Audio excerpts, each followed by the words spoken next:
Hello my dear students, welcome करता हूं मैं भारत पंचाली और केमिस्ट्री गुरुजी अगेन आप सबका एक बहुत ही ज्यादा इंपॉर्टेंट वीडियो में। तो ये वीडियो इंपॉर्टेंट रहने वाली है क्लास 12 वाले स्टूडेंट्स के लिए। अब बहुत बढ़िया मेहनत कर रहे होंगे, बहुत हार्ड वर्क करेंगे अच्छा स्कोर करने के लिए, 90 प्लस 95 प्लस स्कोर करने के लिए। और मैं आपको बोलूं थोड़ा सा स्मार्ट वर्क स्टार्ट कर दो यार, आपको कोई नहीं रोक सकता 90 प्लस 95 प्लस लेके आने से। और ये वीडियो स्मार्ट वर्क में ही आपकी हेल्प करेगी। इस वीडियो में हम लोग chapter wise most important topics करने वाले हैं। हर एक चैप्टर में से कुछ सिलेक्टेड टॉपिक होते हैं जो हर साल आते हैं, है ना। और इस वीडियो में हम लोग बात करेंगे कि उन टॉपिक से क्वेश्चन फ्रेमिंग किस तरह से होती है। साथ के साथ हम एनसीईआरटी के इंपॉर्टेंट क्वेश्चंस भी करने वाले हैं कि हाँ यार देखो सारे कर लो बहुत बढ़िया है, सारे टॉपिक कर लो बहुत बढ़िया है, बट ये सिलेक्टेड टॉपिक होते हैं कि ये तो आपको करने ही है, इनको आप मिस करने का रिस्क नहीं ले सकते, इन पे आप लोगों को एक्स्ट्रा एफर्ट लगाने हैं, है ना। कॉपी पेन लेके बैठना। 20-22 मिनट की वीडियो होगी, बट यस इसके बाद आपको कोई और वीडियो देखने की जरूरत नहीं है। इंपॉर्टेंट टॉपिक्स के लिए इसमें सब कुछ बहुत अच्छे से कवर कर दिया गया है। आगे मूव करते हैं। आपने सुना होगा पार्किंसन लॉ के बारे में। ये क्या बोलता है कि आपके 20% टॉपिक से 80% मार्क्स आ जाते हैं, बट इस वीडियो में मैंने आपको 25% बताए हैं टॉपिक, और वो आपको 95% में लेके आने में हेल्प कर देंगे। उनको आपने बहुत अच्छे से पढ़ना है। इसके अलावा मैं बहुत सारे free of cost notes provide करता हूं टेलीग्राम चैनल पर।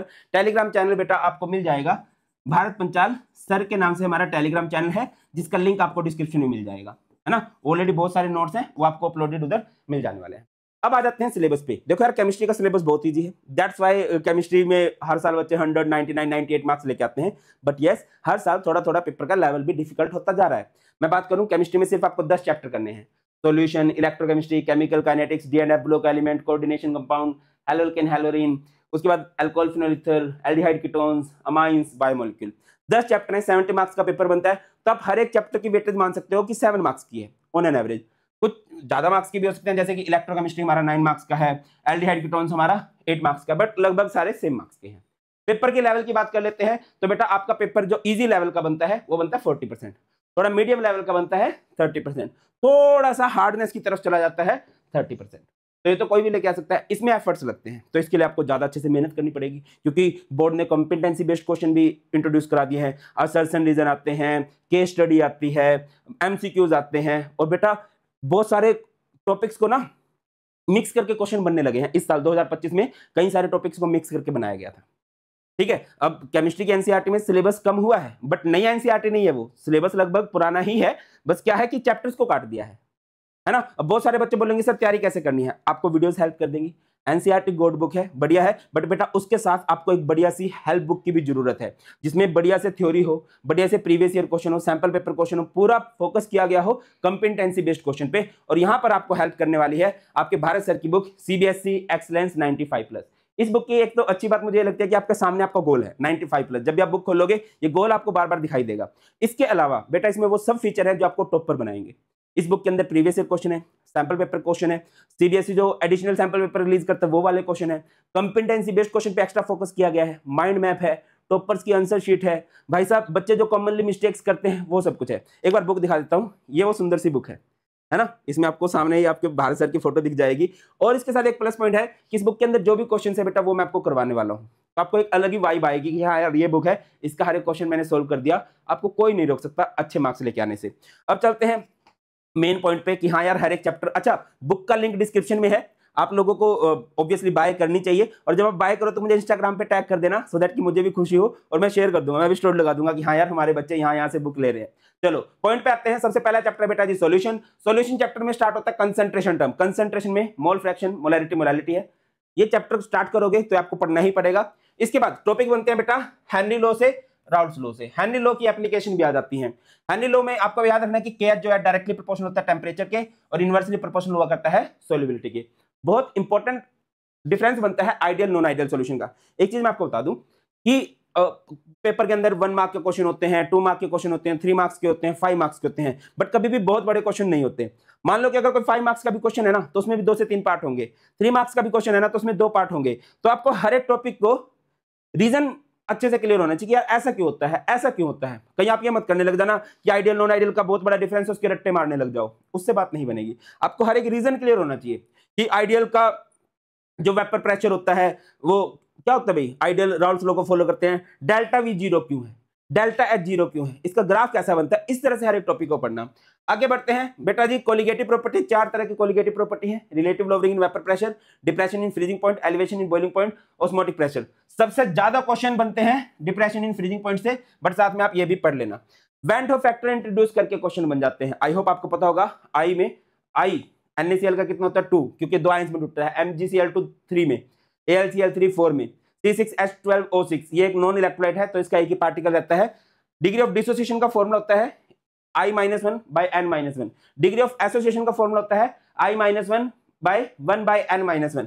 ये इसके इंपॉर्टेंट एनसीईआरटी क्वेश्चन है, ये एक्सरसाइज के इंपॉर्टेंट है और ये इन टेक्स्ट क्वेश्चन है। नेक्स्ट चैप्टर की तरफ चलते हैं। नेक्स्ट चैप्टर है बेटा हमारे पास इलेक्ट्रोकेमिस्ट्री। बहुत बड़ा चैप्टर लगता है। इसमें स्टार्टिंग में आ जाता है इलेक्ट्रोकेमिकल सेल। इससे 1-2 बार क्वेश्चन पूछे गए हैं, बट 100% क्वेश्चन बनेगा नॉन इक्वेशन से, पक्का हर साल। पूरे चैप्टर में यही सबसे इंपॉर्टेंट टॉपिक है। ई सेल आ जाता है, डेल्टा जी आ जाता है, के सी आ जाता है। नेक्स्ट हमारे पास आता है कोलरस लॉ। इससे रिलेटेड भी क्वेश्चन आ जाते हैं। कोलरस लॉ हमें क्या बताता है कि किसी भी इलेक्ट्रोलाइट की जो लिमिटिंग मोलर कंडक्टिविटी है वो सम के इक्वल होती है कैटायन एंड अनायन के। फैराडे लॉ, फैराडे का फर्स्ट लॉ कि कोई भी सब्सटेंस कितना डिपॉजिट होगा जितनी आप उसमें से इलेक्ट्रिसिटी पास कराओगे। उसके बाद आता है बेटा हमारे पास ये मोलर कंडक्टिविटी का फॉर्मूला। क्या फॉर्मूला होता है? Kappa into 1000/m। कंडक्टेंस क्या याद रखना, डायरेक्टली प्रोपोर्शनल होती है। कंडक्टेंस नहीं, मैं बोलूंगा कंडक्टेंस नहीं, ये होती है कंडक्टिविटी। कंडक्टिविटी, जो कंडक्टिविटी होती है वो डायरेक्टली प्रोपोर्शनल होती है कंसंट्रेशन के एंड इनवर्सली प्रोपोर्शनल हुआ करती है डाइल्यूशन के। मोलर कंडक्टिविटी डायरेक्टली प्रोपोर्शनल होती है डाइल्यूशन के एंड इनवर्सली प्रोपोर्शनल होती है मोलर कंसंट्रेशन के। बेटा हमारे पास सेल आते हैं, इन सेल के आप लोग यूजेस याद कर लेना। सेकेंडरी सेल की रिएक्शन कई बार पूछ ली जाती है ना, और ये इसके इंपॉर्टेंट एनसीईआरटी और एक्सरसाइज के क्वेश्चन है। नेक्स्ट चलते हैं केमिकल काइनेटिक्स। केमिकल काइनेटिक्स बहुत छोटा सा चैप्टर है, 7 मार्क्स आपको देके जाएगा। ग्राफ इस चैप्टर के सबसे इंपॉर्टेंट रहते हैं, तो एक तो ग्राफ पे एक्स्ट्रा फोकस करना। न्यूमेरिकल 3 टॉपिक से न्यूमेरिकल बनते हैं, एक तो फर्स्ट ऑर्डर वाले, एक आर्हेनियस इक्वेशन वाले, और एक वो होता है ना rate of reaction, rate of disappearance, rate of appearance. बस यही क्वेश्चन बनते हैं। इसके अलावा आप लोग यूनिट याद रखना। 1 नंबर क्वेश्चन यहाँ से बनता है, यूनिट ऑफ रेट कांस्टेंट के फॉर्मूला क्या होता है? मोल पर लीटर की पावर 1 - n पर सेकंड। इस n में आप लोगों को ऑर्डर पुट करना होता है। अच्छा मुझे कमेंट सेक्शन में बताना फर्स्ट ऑर्डर की यूनिट क्या होती है रेट कांस्टेंट की। फर्स्ट ऑर्डर की रेट कांस्टेंट की यूनिट क्या होती है? क्लियर है? उसके बाद ऑर्डर एंड मोलिकुलरिटी का डिफरेंस कर लेना भाई। आर्हेनियस इक्वेशन क्या होती है?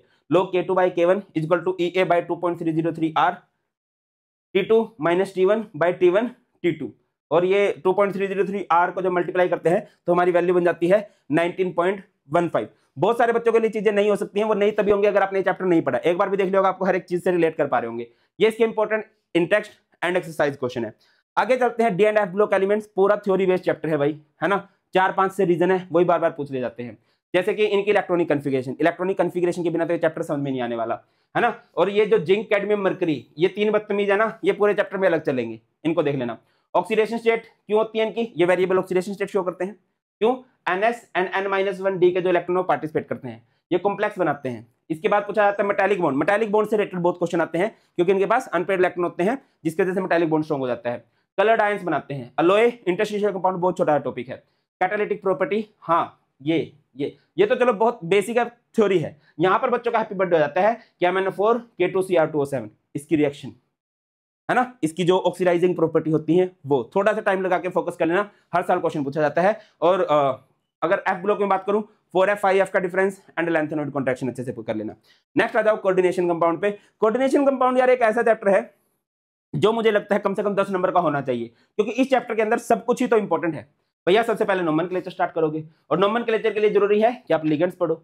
लिगेंड्स मोनोडेंटेंट, बाइडेंटेंट, एम्बिडेंटेंट, पॉलीडेंटेंट, वो सारे के सारे हैं। नोमेनक्लेचर के बाद आइसोमेरिज्म।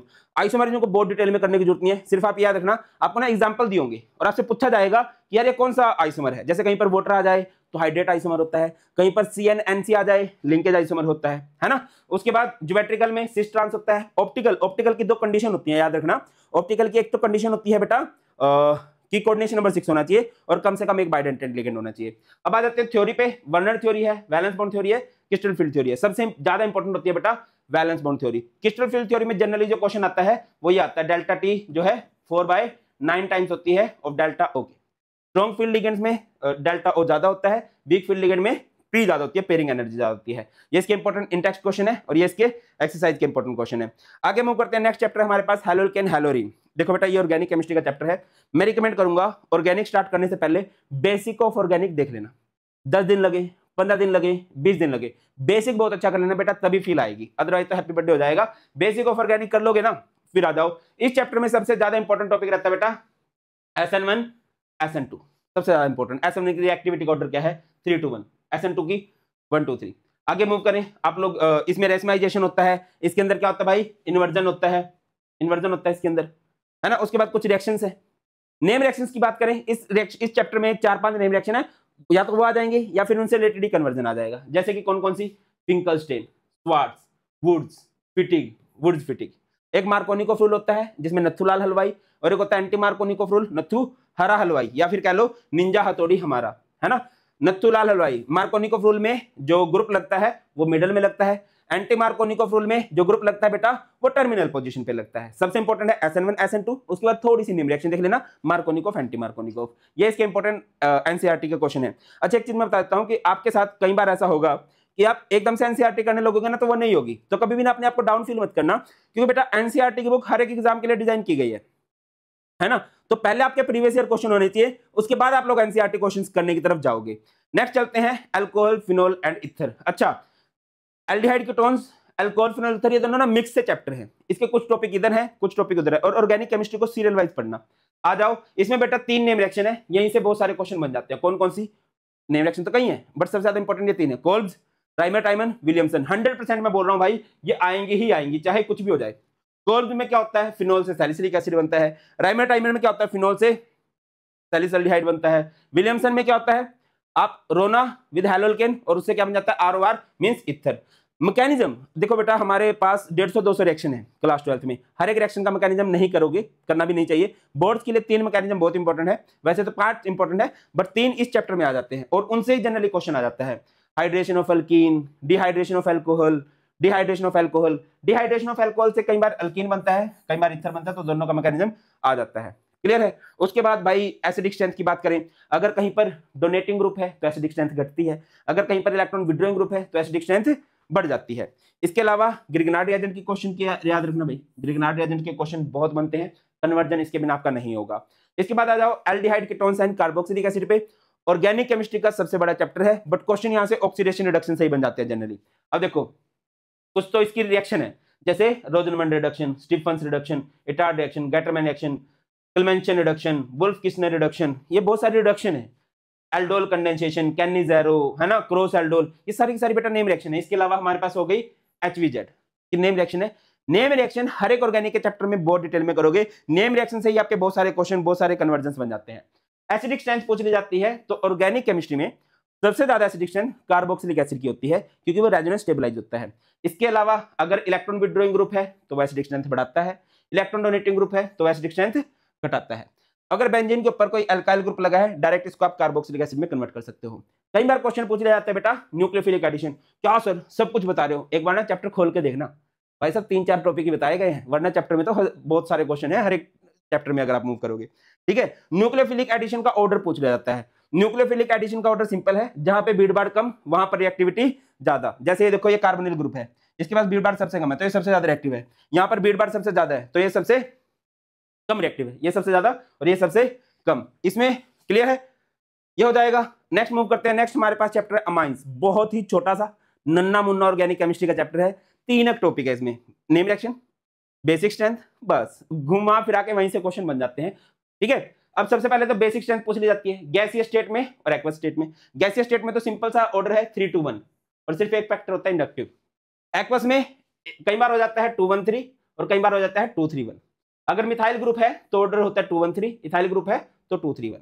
क्लियर है। इसके बाद नेम रिएक्शन बेटा 3-4 नेम रिएक्शन है, गैब्रियल, कार्बाइलमाइन, होफमैन ब्रोमाइड, सबसे इंपॉर्टेंट है ये। ठीक है ना।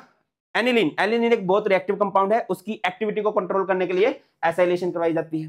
क्लियर है। इसके अलावा बेसिक स्ट्रेंथ, बेसिक स्ट्रेंथ को केबी से भी रिप्रेजेंट कर सकते हैं, है ना, केबी और बेसिक स्ट्रेंथ एक ही होता है और जो बेसिक स्ट्रेंथ होता है वो इनवर्सली प्रोपोर्शनल होता है पीकेबी, ये नॉलेज के लिए याद रखना आप लोग। एक डाइजोनियम सोल्ट है बेटा, इससे बहुत सारी नेम रिएक्शन बनती हैं जैसे सैंडमेयर, गैटरमैन और भाई सैंडमेयर गैटरमैन के बाद बाल्सकीमन और बहुत सारे टॉपिक्स होते हैं तो इसको भी कर लेना। ये आपका हैलोल्केन हैलोरिन में भी काम करेगा। 2 कंपाउंड है ऑर्गेनिक केमिस्ट्री में, जब भी आपको दिखे तो इन पे एक्स्ट्रा फोकस करना। एक तो ग्रिग्नार्ड रिएजेंट जब भी आ जाए उसके बढ़िया से नोट्स बना लेना क्योंकि उससे क्वेश्चन बनते हैं, और जब भी डाइजोनियम सोल्ट आ जाए सर बोल ले जहां से भी पढ़ोगे, मुझसे पढ़ोगे, XYZ कहीं से भी पढ़ोगे, जब भी ये दो वर्ड आए ना, ग्रिग्नार्ड एजेंट और डायजोनियम सॉल्ट, आप एक्स्ट्रा फोकस करने वाले हो। इसके बाद बायोमोलिक्यूल। बायोमोलिक्यूल बहुत इजी सा चैप्टर है यार। बायोमोलिक्यूल आपको फ्री के 7 मार्क्स देके जाता है, टोटली थ्योरी बेस्ड चैप्टर है। 3 टॉपिक है, कौन कौन से? Carbohydrate, proteins and nucleic acid. यही है, छोटा सा विटामिन है। कार्बोहाइड्रेट में भाई 3 तरह के सैकराइड होते हैं, मोनोसैकराइड, डाइसैकराइड, पॉलीसैकराइड, है ना। उसके बाद फाइब्रस ग्लोबुलर का डिफरेंस है। डीनेचुरेशन ऑफ प्रोटीन एक बहुत इंपॉर्टेंट टॉपिक है ना। डीएनए आरएनए का डिफरेंस कर लेना, है ना। और इसमें भी मेन बात क्या होती है कि इसके बेस होते हैं एजीसीटी और इसके बेस होते हैं एजीसीयू। कई बार क्वेश्चन बना है विटामिन की डेफिशिएंसी डिसीज से कौन सी बीमारी होती है, भाई ये होता है।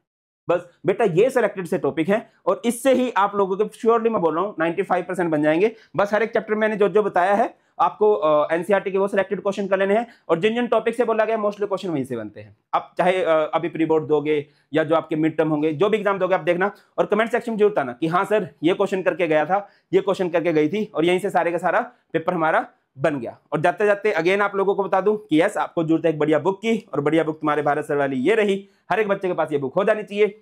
और जैसे ही बाय करो बताना बुक कैसी लगी। That's all in this video. कुछ भी डाउट्स है बेटा कमेंट सेक्शन में जरूर बताना। और अगर आपको कभी भी लगता है कि यस भारत सर हमारी हेल्प कर रहे हैं तो आप इस वीडियो को अपने फ्रेंड्स के पास भी शेयर कर सकते हो। That's all in this video. बहुत जल्द मिलते हैं, ख्याल रखिए। God bless you all, please take care. जय हिंद।